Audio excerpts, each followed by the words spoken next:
I It's the think the same as thing like, having to deal with oh, this.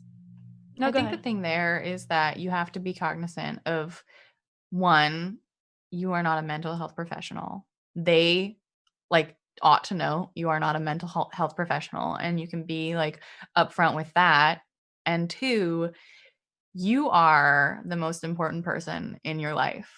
So you recognize how much you can handle, and someone else's extreme mental health issues, like as much as you empathize, as much as you like have concerns for your community and other human beings, that's not your responsibility. It Mm-hmm. isn't. And like you might feel bad about it, and it might be really, really hard and awkward to be like, hey, you're saying some really concerning shit right here, but it's not my job. Like, Yeah. this is not my job. I cannot be your suicide prevention person because that is not my job, and I do not have the tools. And like, I just personally, like, it happens. Like, people have come into my chat like while I'm streaming and said stuff like that. And I'm just like, this is not the place. So, what are And some quality resources that you guys would recommend that people point to when, the situation happens? Bluejay and I had some overlap, so I'll talk about the two that I yeah. brought up. One of them is Gamers Fighting Depression, and they're mostly on Reddit, but they do have a Discord and a Twitter and a group of content creators that stream and have been vetted by their community. And it's basically a support group of gamers who are also fighting depression and a few other mental health things as well. They do have like a repository of if you have ADHD, if you have this problem, if you're currently going through this type of situation. These are all the different types of other organizations that we trust and we recommend that you talk to about those sort of things. And I do recommend them highly. And another one is if things are getting incredibly serious, like someone is contemplating suicide, there is the American Foundation for Suicide Prevention. And if you know someone that you love who's talking about like being a burden or feeling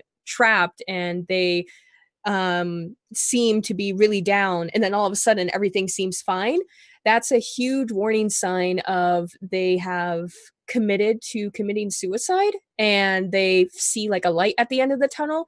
And that's one time that you really need to pay attention and keep homing in, like send them a DM or call them up and say like, hey, Yeah. how you doing? Want to do a gaming session 2 weeks from now? Do you want to come over to my house? If you can do those sort of things. Right. And so, but obviously that takes a lot of emotional and mental strength and effort and time to be able to realize that and try to reach out to people and help with that.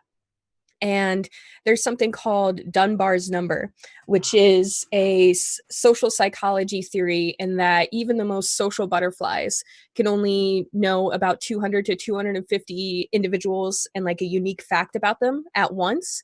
So that includes your kindergarten teacher, and that includes the person that you get your coffee from every morning, and that includes the people who come into your chat in your community and your moderators. And then that's just like online people or just acquaintances. That also includes your family and your friends and your crushes and all of those Mm-hmm. things. So the fact that there are people who do say like, oh, my DMs are always open and I'm always free to chat with you, it's almost a misnomer for them to say that because no one has the mental or emotional strength to be able to deal with being able to help their hundreds of thousands of followers on YouTube and Twitter and Twitch and everything. It is a good thing in the sense of being able to say, hey, I am a mental health advocate. I know that people struggle, but someone who says, like, I can help each and every one of you individually, like, that's not necessarily true. And that kind of talk can also make people who are suffering feel even more alone. You would think, like, oh, I'm always open, I can always chat. But if they see people constantly saying that, it makes them feel like, well, I'm not special and like we don't really have a connection and this isn't really real. So, That's an Yeah, interesting point. and the other two that Jessy did her research a little bit more than me. I only speak for the resources that I've actually used so far and had experience with. Anxiety gaming being one of them. They actually helped me to find my therapist that I'm going to see right now. And it was such a relief because it's such a big task. And when you're already suffering from anxiety, to be like, hey, person who's never seen a therapist before, go find one that'll work for you in a city that has hundreds. And also, you're broke. So good luck. But they are a resource for not just finding a therapist. I know that takes a lot of work, and they're doing that work for a fair amount of people, but also finding other people who you can vent to, which venting is like actually super important and helpful for a lot of people. Just having some output for like your emotional turmoil. And then just having someone who is a trained professional who can like be an ear at least. And then also Take This. They run the what are the break rooms at PAX? AFK rooms, yeah. The AFK rooms, yeah. And they are a great resource. Their website has a lot of information on it for like how to find a therapist if you can't avail yourself of the resources of something like anxiety gaming, like how to do it by yourself. They have a lot of resources for like different ways to handle that kind of stress, and their AFK rooms were a lifesaver at conventions where a lot of the like social anxiety can get to be a little like a little much. So those resources are things that I've taken advantage of that have been really helpful for me. And yeah, also just like being a part of a community. It's sometimes hard for people who are less I mean, being internet people, being nerds, like we all have, I feel like, varying degrees of like social experience. And some people are better at forming communities and forming relationships than other people.